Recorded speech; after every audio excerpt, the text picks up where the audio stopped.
Ikaw ba ay nagmumukmok dahil ubos na agad ang iyong sinahod? O di kaya'y napapagalitan ka ng nanay mo o tatay mo kaka-cellphone? Alam ko na. Magluto tayo ng pansit canton. Ito ay Halloween. October 31, Halloween. Pagkatapos pakuluan ng noodles, ilagay sa seasoning. Pagkatapos, ulitin, Halloween.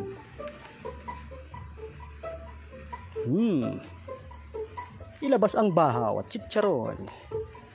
I-partner sa pansit canton. Ito ang tinatawag na mukmukbang. Nagmumukmuk ka habang nagmumukbang. Tara, tayo ay magmukmukbang.